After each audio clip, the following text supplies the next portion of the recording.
Вітаю вас у своєму саду. Я Світлана і я запрошую на останню в цьому році прогулянку моїм садом. Мені допомагатиме Делька. Дель, іди до мене. Деля, у нее свои дела там. Мы пойдем прогуляемся по моему саду в декабре.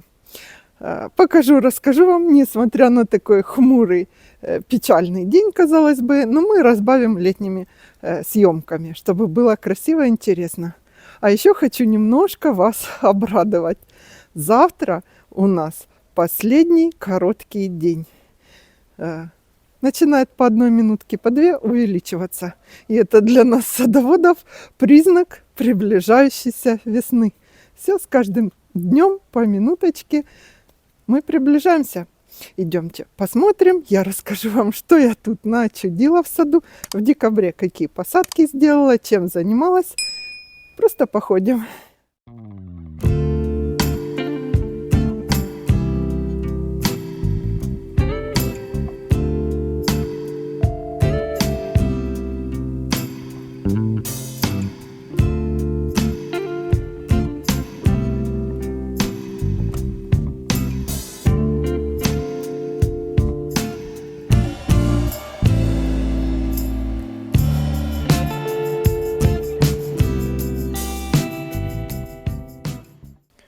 Ну, раз уж Вадим Петрович вызвался помочь мне с этого места, на больше его не хватило, дальше буду показывать сама. Вы задавали часто вопросы, с каким расстоянием посажены ваши туи колумна. 90 сантиметров. Сейчас они по ширине 40-45, может быть, вот это 50 даже сантиметров, я не мерила. Я их стригу узкими колоннами, ну, примерно одинаковой толщины. Те, которые еще не доросли до 50 сантиметров, буду формировать уже весной. Вот, хотела интересное вам сказать про формировки. Если вы формируете, пристригаете свои хвойные осенью, это стимулирует их рост. То есть весной они сильно пойдут в рост, новые побеги. А если вы отложили свою стрижку хвойных на весну, вы наоборот немножко остановите молодые приросты. То есть они у вас уже летом там начнут больше становиться пышнее, красивее, немножко затормозите. Имейте это в виду. Вот так выглядит эта зона сейчас. Мы тут совсем недавно с вами смотрели пионы. Листву среди горизонтального можжевельника я не всю еще выбрала. Но у нас, знаете, погода сейчас плюс 7. А было минус 12. Вот такие температурные качели. И когда был снег, я уже не трогала их, завалила. А потом думаю, подожду, пока она высохнет немножко, эта листва не такая сырая будет. Как раз будет чем заняться, если еще теплая погода продержится. Тут у меня посажены нидиформисы. Помните, я вам показывала, вот так они наросли. Вот такие красивенькие, пушистенькие. У меня нидиформисы посажены вдоль дома. Медленно растущие карликовые ели, очень пушистые, набитые, гнездообразные. Между ними гортензии. Эти гортензии высажены самыми первыми, но прямо чисто сортовых тут не все, потому что один полярный медведь не попался пересорт. Там я вам рассказывала, показывала, у него зубчиков нету, но от этого куст хуже не становится, просто он немного потерял сортовые качества. Так, ну что в этой зоне еще вам показать? Пионы. У пионов я не пообрезала вот эти веточки их. Для чего? Для того, чтобы вообще увидеть, и чтобы их не заплели, вот эти остатки веточек, горизонтальные можжевельники, не заплели, не заросли, чтобы я их видела. Я их уберу уже в марте, наверное, в конце февраля. Сейчас что я с пионами делаю? Подсыпаю золой. У нас в камине мы топим дровами. В основном в перспективе планируем электрокотел. Пока еще не сделали. И у нас много золы. Гортензии я тоже еще не обрезала. Видите, какая лохматая. Ух, тут и работы, конечно, много с гортензиями. Кусты большие. Я решила в этом году, хочу оголить им больше ноги. Немножко приподнять их над землей, где-то сантиметров хотя бы на 40, чтобы куст зонтом смотрелся вверх. Так, ну идемте сюда. Наша елочка Ауреа спиката. Вот она тут укрыт желтой розарий. Где в один слой, где в два. Хотя я докупила рулон агроволокна, но решила как решила. Вот моя новая посадка. Тую я сюда пересадила большую свою 2,20 у нее размер. Сейчас расскажу, покажу, почему, по каким причинам. А вот это ель Ауреа спиката. У нее очень красивые молодые приросты. Я вам съемки, когда делала солнечным днем, она, конечно, покрасивее. У нее игла очень блестящая, красивая, приросты молодые, красивые. Этот сорт растет вверх больше, чем по сторонам.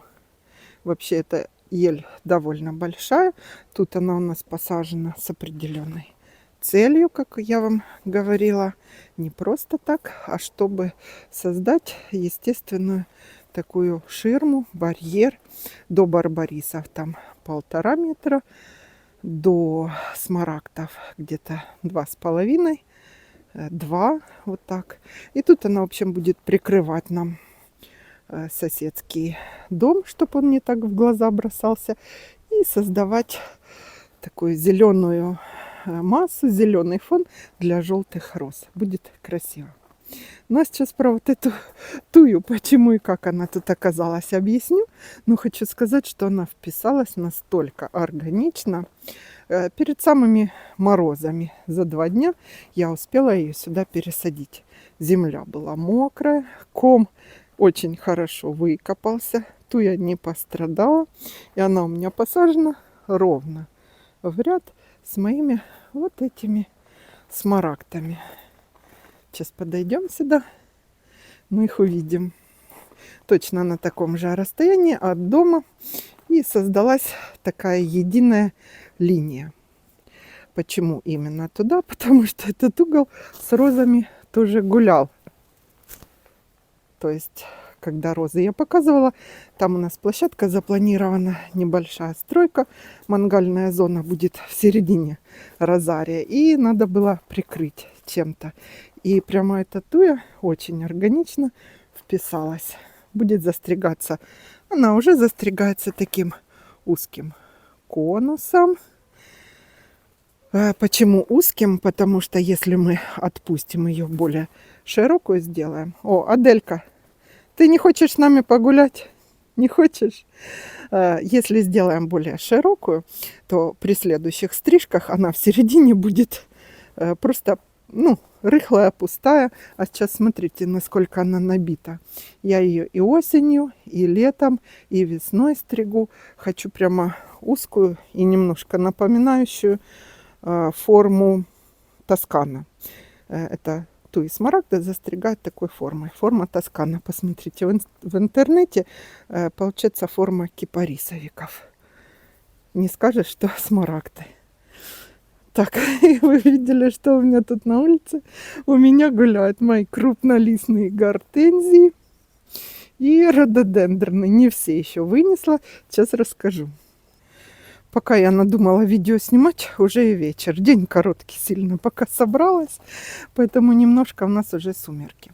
Почему же мои маленькие рододендроны, большие и гортензии гуляют? Потому что относительно тепло, 7 градусов.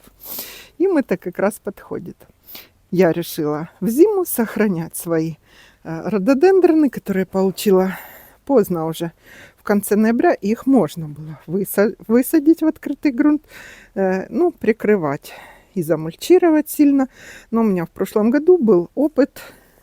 Я продержала весь свой зимний сезон. Маленький рододендрон, вот такой же сорт гендиректор Ридер в неотапливаемом помещении с хорошей влажностью, где-то плюс 1-2, может быть 3, и все отлично. Высажен был весной, нарос хорошо, поэтому я решила, чем я буду переживать, как перезимуют мои новые подопечные в открытом грунте. Лучше я буду наблюдать за ними у себя в тамбуре в прохладном. А вот как мои крупнолистные гортензии себя чувствуют. Надо сказать, хорошо. Смотрите, у некоторых лист совсем уже отпал. Тут я даже соцветия не срезала. Но надо уже срезать, конечно. С некоторых сортов лист еще не опал, держится, но у них, видите, не одревесневели их побеги. То есть они не готовы были у меня в открытом грунте зимовать.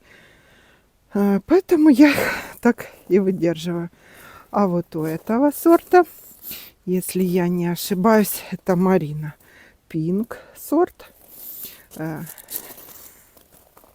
Вот так выглядят уже почки. Эти почки уже собрались у нас нарастать и цвести.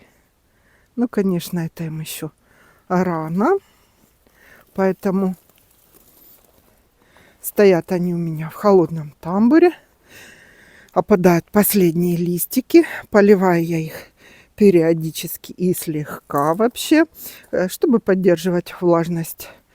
И все, и наблюдаю, чтобы сильной влажности не было, но и не пересыхали. Дальше, что у меня тут? Это красивая клумба с розами Wedding Bells и Жанна Маро. И тут проклюнулись у меня тюльпаны. Вот так вот они там кое-где. Спрашивали, насколько коротко я подстригаю розы. Сейчас я вам покажу. Вот насколько коротко. Вот такие тут вообще, но они тут замульчированы. Видите, торфом я рассказывала. Ну, он даже зеленые листики есть. И это несмотря, что было 12 градусов у нас мороза. Так, и тут у меня, смотрю, тюльпаны уже вовсю замульчированные, попрорастали. Это, помните, мы сажали с вами осенью, я рассказывала. Начала тут уже эту гортензию даже обрезала. Что-то мне скучно стало. Я решила, ну я ее обрежу. Остальные еще не трогала. Лиственницу тоже не трогала. Весной форму ей придам такую. Вот она в разные стороны. В разные стороны. Ну а сейчас идемте покажу, почему же я пересадила свою тую. Тую смарагд пересадила в желтый розарий. Листва еще, лист не везде еще убран. Где вспоминаю, там выхожу по грибу, если оттаял от камушков. Спрашивали, дорожки со щебнем удобно? Неудобно, конечно. Но мы ждем, будем плитку ложить. Или брусчатку, или плитку. Адель, что ты там наблюдаешь? Адель сторожит остальные дома собаки. Это елочка акракона моя с шишками. С такими красивыми. Весной они уже, наверное, будут не так приглядны. Намокнут, начнут осыпаться. И я тогда их уберу. Посмотрим. У нее уже определился ствол. Помните, мы поднимали вместе с вами, направляли одну ветку и определяли макушку. Так, и вот это место, откуда была пересажена моя туя смарагд. Такая же, как и эти две. Если помните, я вам показывала, что из-за того, что древовидная гортензия, вот тут осталось 5 кустов или 6, вот эти, с этого места я их убрала. Так вот, летом сильно она наросла, развалилась и навалилась на мои вот эти туи. И центральная туя пострадала больше всего, стала лысая. Я ее почистила, убрала, гортензии пересадили мы вместе с вами. Я показывала, рассказывала. И тут место освободилось, солнечное, красивое. И я решила все-таки свою давнюю такую задумку, мечту поменять, сделать, осуществить ту задумку решила. Поменять в этом месте все-таки центральную тую смарагд на тую пирамидалис. Вот такая она сейчас кирпичная, маленькая.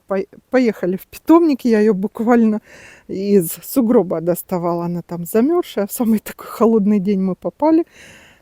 Лежали горшки с сугробом целым, присыпанные снегом. Почему я так решила? Когда высаживалась вот эта аллея, видите, чередуются смарагды и пирамидалисы. Вначале было куплено первых два левых, левая и центральная, а через полгода докупила эту крайнюю. И просился круг, такая же череда, опять смарагды, пирамидалисы и смарагды. Но по средствам у нас не получалось купить. Я покупала их 80 или 70 сантиметров с комом. Не получалось по средствам. У нас тогда в доме все надо было делать одновременно. И на растения Вадим Петрович прям целый лимит мне ограничил. Ну, это и правильно, конечно. Света со своими растениями. И, в общем, я решила, ладно, посадим 3 малюсеньких смарагда. Они дешевле, как бы быстрее нарастают, хотя сейчас я об этом и не скажу, что быстрее. Ну, в общем, я отодвинула эту свою задумку на потом. И в этом году решила осуществить. Вот скидка на пирамидалиса была, и я 70 сантиметров малюсенький купила. Будем как раз с вами смотреть, как она красиво нарастает. Мне кажется, визуальный ряд прямо идеальный будет. Вот как я вам и рассказывала, повторяйте в своем саду. Растения это очень гармонично объединяет разные зоны сада. Тут вот моя туя смарагд тоже от этих гортензий древовидных немножко лысенькая. Но она растет. Теперь им солнышка хватит. Там у меня посаженные полярные медведи. Посмотрю, или кустом, или штамбом я буду их делать. Ну, а тут такая получилась гармоничная картина очень. Мне очень нравится. Вот, кто пропустил, если видео не видел. Вот это 2 туйки Ауреа Нано. То есть, такие же, как пирамидалис. Адель, ты кого там ловишь, бегаешь? А вот это пирамидалис. А вот это Нано. Не такой коричневый. У них становится молодой прирост осенью. То есть такой золотистый. А у пирамидалисов прямо кирпичный. Это ничего страшного. Посмотрите на мои взрослые. Этот крайний как бы не очень. А центральный тоже такого же темно-кирпичного цвета. Такая картина красивая. Ауреа Нано растут меньше, конечно, чем пирамидалисы. Но я посмотрела где-то до 2 метров. Хотя вы мне написали, что могут и выше. Но их, я думаю, можно ограничивать в росте. Вот так вот они. Такой дорожкой. Так, а буквально вчера я делала пересадку вот тут. Кучу травы убрала. Сейчас покажу, расскажу про пересадку. Пока хотела показать вам вот эти 2 магнолии. У меня закрыты. А третья большая Альба Суперба так и зимует просто деревцем. Нижние ветви надо будет поубирать. Сильно она разваленная. Какие пересадки? Пересадки. Вот еще открыла розу, специально вам показать. Вот такой высоты побеги я оставляю. Это как раз та роза Гёте, которую я вам показывала буквально 3 дня назад или 4. Вот она, как обрезана, но обрезку я еще подкорректирую. Лист не убирался, и 20 сантиметров, а может быть и меньше, и замульчирована розочка. А вот что я тут сделала. Возле вот этой моей штамбовой формы, как же это, гортензия Magical Sweet Summer, такая хорошенькая деревце, хорошая. Вот это хакура нишики кустиками насажала. Кустиков тут я размножила ее, и она, в общем, ей понравилась. И она разрослась прямо на штамп. То есть вот эти ветви, куст тут большущий был, и прямо на мою штамбовую форму. Я решила убрать, чтобы и мой пельц блю красивенько был, виден был. И корневая система все-таки у ив и у спирей. Корневая система, ну, у них разная корневая, у спирей более мочковатая, но у ив более такие отдельные мощные корни, чтобы не мешало росту моей вот этой гортензии. Заодно я столько травы вам, честно скажу, отсюда убрала. Получается, и осенью, и зимой всякие бурьяны, им все нипочем. И с этой стороны убрала куст, чтобы у меня лучше был виден мой кустик Silver Dollar. И вот эти лилии. Вот это палочки, это лилии махровые мои. И прямо куст нарос сюда. Вот что я вам хочу сказать, что если вы также решите сделать изгородь, аллейную посадку из ивы хакуры нишики, имейте в виду, что очень быстро нарастает, очень быстро распушается. Я ее, конечно, держу обрезкой, но смотрю на это дело и думаю, может быть, мне стоит сюда какие-то хвойные в перспективе посадить вдоль бордюра. Подумаю, что мне делать дальше. Куда мы пойдем? Думаю, что уже никуда, потому что у нас, смотрите, уже вообще темень начинается. Тут у нас все хорошо. Я вам когда-то хотела показать вот эту клумбу перед снегопадом. Я ее замульчировала сосновой корой средней такой фракции. Подсыпала, насыпала сверху на хвойные иголки. Видите, вон там хвойные иголки, хвойный опад, а сверху корой засыпала. Посмотрим, как она у меня будет, насколько презентабельно будет выглядеть весной-летом. Но я думаю, слой коры надо увеличить. У меня есть корой подсыпана одна зона, но, как вы и говорили, да, через кору у меня там тоже прорастает трава.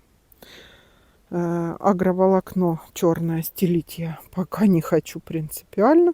Мне не нравится, когда земля не дышит. Хотя можно взять, конечно, плотность небольшую.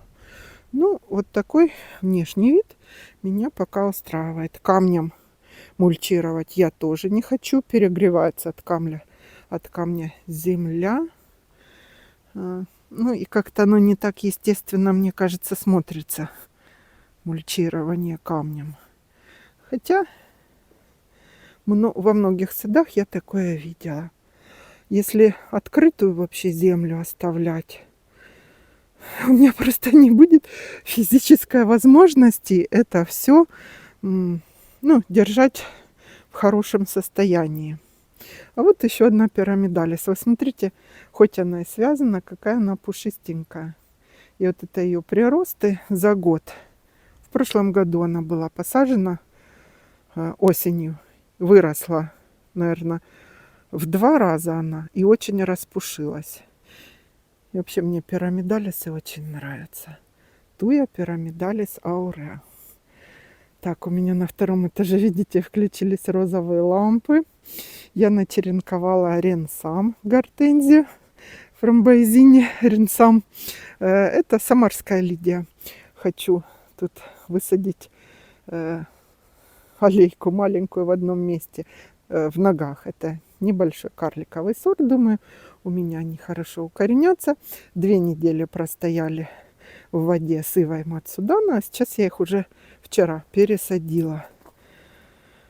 Пересадила в горшочки, в контейнер поставила, и они стоят под лампами. Ну, пока вот такие мои дела в осадуле, в огороде. Ну все, на этом сегодняшняя наша последняя прогулка заканчивается, потому что уже просто темно. Желаю вам встретить хорошо праздники со снегом. Рождество приближается, Новый год, потом еще одно Рождество по разным календарям. Желаю всем здоровья, удачи, всего хорошего. И вы сами знаете, чего мы все ждем. Очень-очень. До встречи через несколько дней.